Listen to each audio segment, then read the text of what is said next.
Hello, welcome to the Paper Snob. This is Tara. Today I am going to be working on a layout for the Counterfeit Kit challenge blog Christmas challenge game that we have for you for the month of December. Those challenges will be there in the featured posts through the end of this month, and if I think of it, I will try to create a single post at the end of the month and make that pinned to the tops that has the links to every challenge so that you are able to continue to work and play with them. But for today, December 24th, I am sharing with you this gorgeous sketch that Master Forger Christine, who is also known as Scrap and Harden here on YouTube, designed specifically for our Counterfeit Kit challenge blog. She is a very valuable member of my design team over at Counterfeit Kit challenge blog, and I appreciate all the stuff that she does for us each month. So, and she's taking over the blog on January 1st, so stay tuned to see what she has chosen for her inspiration kit on the 1st. So, but let's talk about what I'm doing. You see the sketch up there in the corner, and I have no Christmas product here on my table, and that is absolutely intentional. I have one set of photos left for 2016 Christmas to do, and then I'm going to have to move on to 2017. No worries, I doubt that I will ever in this lifetime run out of Christmas photos, ever, because I still haven't scrapped anything prior to 2001, and I also have the stuff that we lost in our fire coming home from Germany in 2010. I lost a few albums, and I think one of those might have been a December album. I have a list on my phone, but I'll have to go back and redo those pictures as well. So what I have for you today is this very grungy collection. It is called, oh, there's no papers or no branding strips. Well, I think this is from Ciao Bello, or Ciao Bella. I think that's right. And I don't have it sitting out anymore. I will try to find the name of this collection and list it below. If I can find, if you are interested, if I can find the actual collection somewhere, I will share that with you as well. It is an older collection, and I purchased it for the 10 million Jeep pictures that I have in my stash to scrapbook. This Jeep picture that I will be scrapping today is probably one of the first pictures that we have of the Jeep. This picture was taken in 2016. We bought this Jeep from a neighbor in 2015, right after my husband returned from deployment. And I think at this point, he had not done anything to it. I think it is still mostly stock. It has a soft cover with removable windows, the brown around the windows. And I know there's technical terms for all those things. My husband's the car person. I just scrap them. I do know what some of the parts and engines are. I was very happy when I asked him. I said, what are these? Are they pistons? And I was right, they're pistons. So I do hang out with him in the garage, so sometimes I'm able to learn, if I choose, part names, but it's, as you can imagine, it's not really that important to me to know all the parts. I know where to put the oil, and I know where to put the gas, and I know where to put the washer fluid. So, and he changes all of the other stuff, so I don't have to worry about car stuff. Anyway, so I am going to get started. As you can see, this page here has fussy cut items, which are quite fun. And here is another sheet. I think I brought this in for this little section here. And then this here also has fussy cut items, tags and circular items. More pistons. Look at that. Anyway, wheels. So the other thing I want to talk about is, well, I used this burlap stencil earlier or late last week, I think it was, And this came in the Some Assemblage Required Advent Calendar for 2024. I don't remember what day it was that I opened it, but this will be the second time I have used it. This is also the Some Assemblage Required Distress Tool.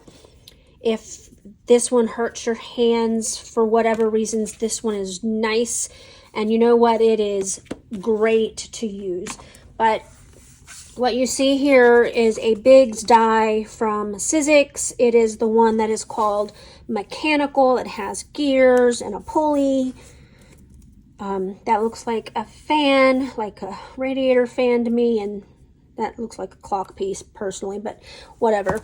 I bought it for the gears, so that is what I have it for. And I took the time to sit and cut out, I think I cut 4 different pieces out and then 4 partial pieces because I was using 2 12 by 12 pieces of the black Joann's cardstock. It's pretty thick. I was using that particular die with chipboard, and as you can see, it pushed the foam down, and Ronnie Sue Scrapper was kind enough to share a video with a way for me to fix that.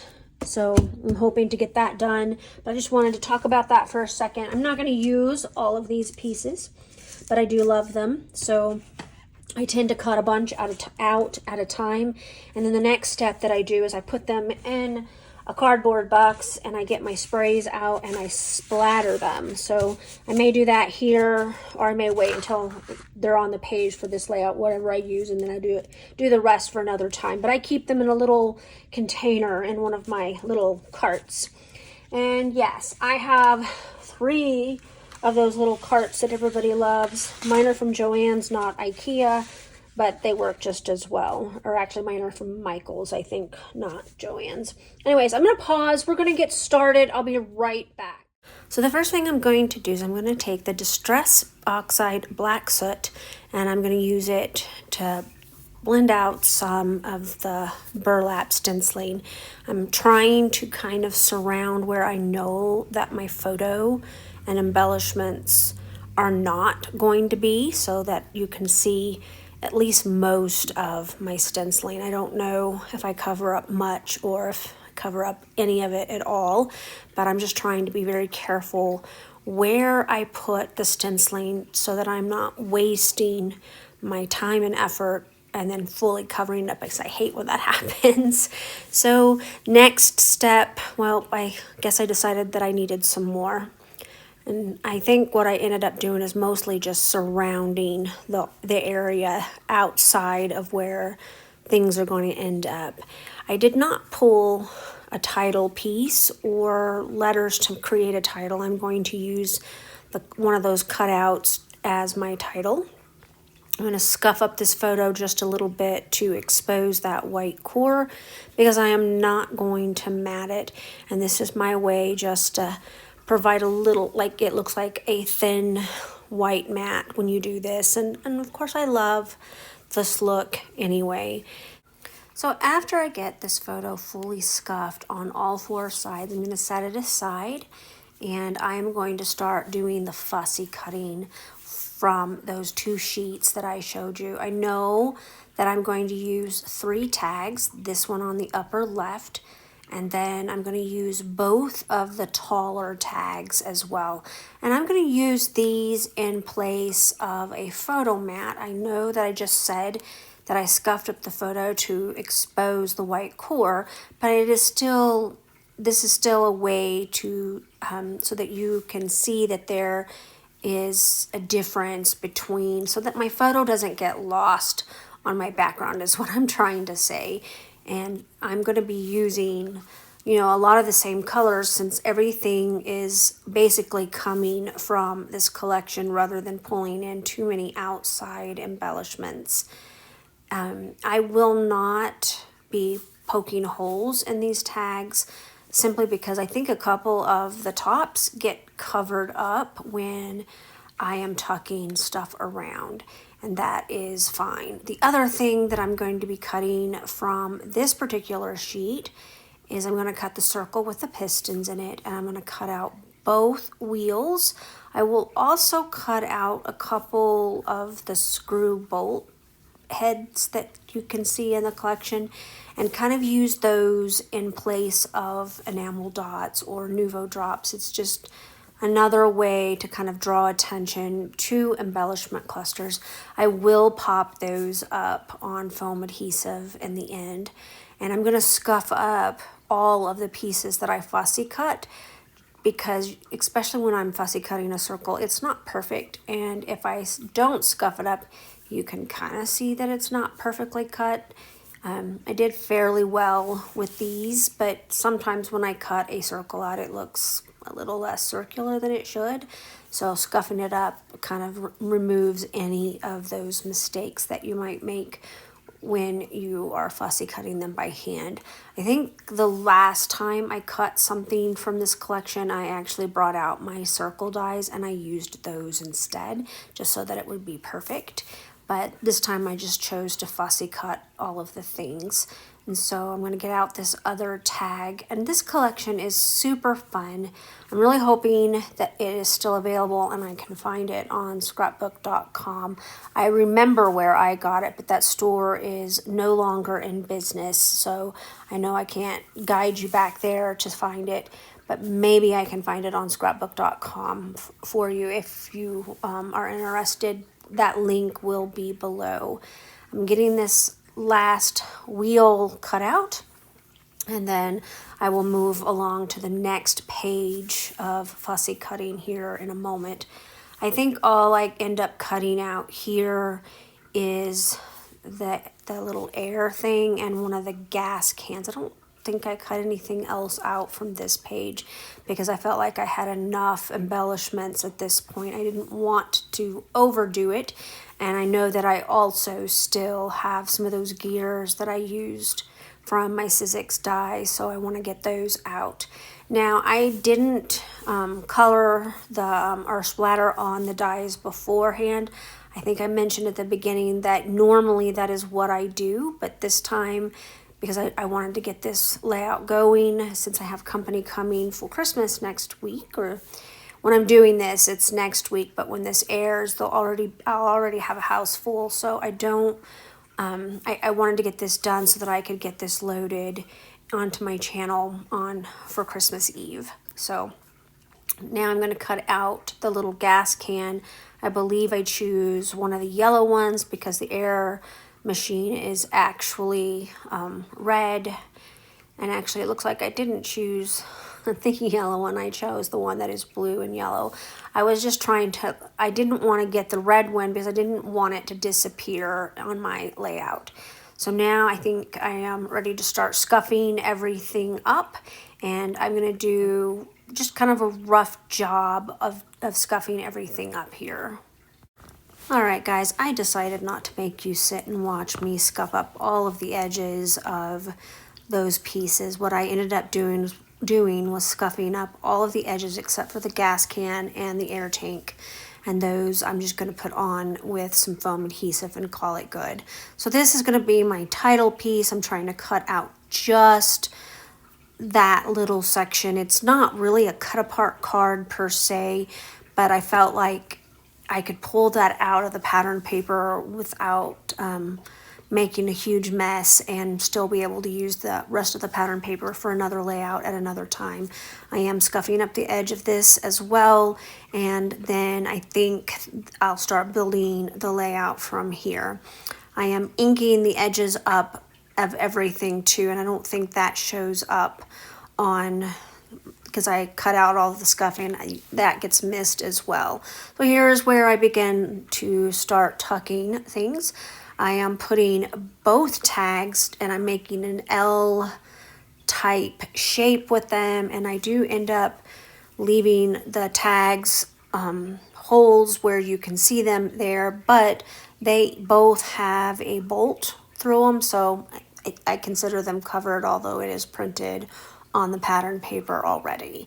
So I'm gonna kind of create a little bit of an embellishment cluster with the air tank and the gas can. I've got the circle with the pistons going up. on that upper right hand corner, and the 2 wheels and tires are going to go down on the lower left corner of the photo. I've got a couple of the nuts and bolt heads that I fussy cut out, and now I'm just going to start adding some of my gears and get those on here as well. I really enjoyed putting this layout together. It is fun to play with grungy papers and make these absolutely wonderful grungy layouts. The next step is I'm going to cover up my photo and I'm going to do some splatters. This is Wild Honey Distress Oxide. I'm not going to use as much of it as I do some of the other colors. I just wanted to add a little bit more yellow kind of on the left hand side of the paper, although I did go around the whole paper with it, but I was a little more heavy-handed on that left-hand side. Now I'm using Mode Lawn Distress Oxide, and I'm going to put a lot more of the Mode Lawn on there. I think the blue that I use is Peacock Feathers, and I'm going to put quite a bit of splattering of the Peacock Feathers as well. Probably about as much as I did the Mode Lawn, just to get more of those colors. I felt that these colors represented the colors in this collection the most.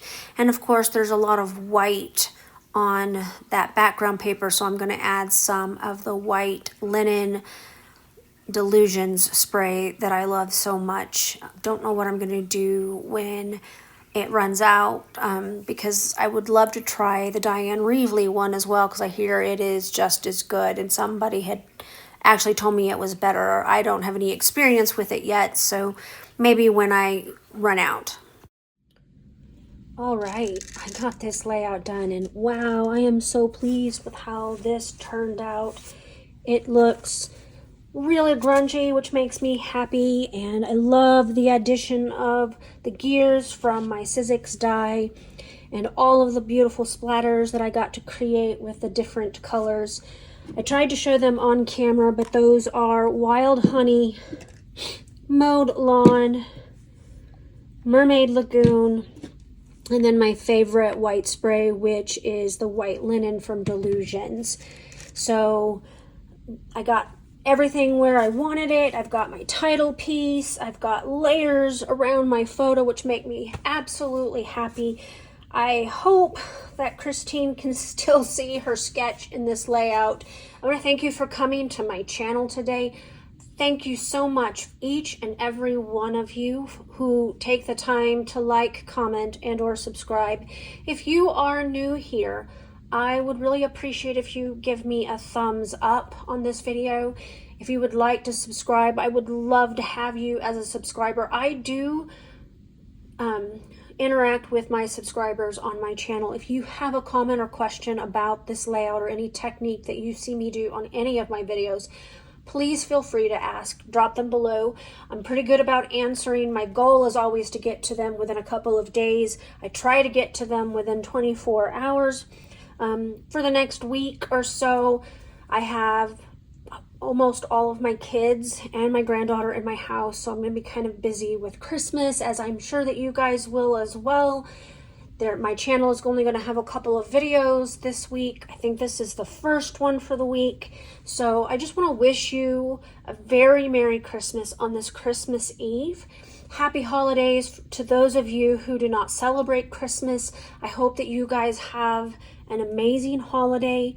Make sure that you check my description box below for the links to the Counterfeit Kit Facebook community, the blog, and all of the other wonderful things that I mentioned in this video. I'll have Christine's channel listed below, the creator of the sketch. You guys have a great week. Bye.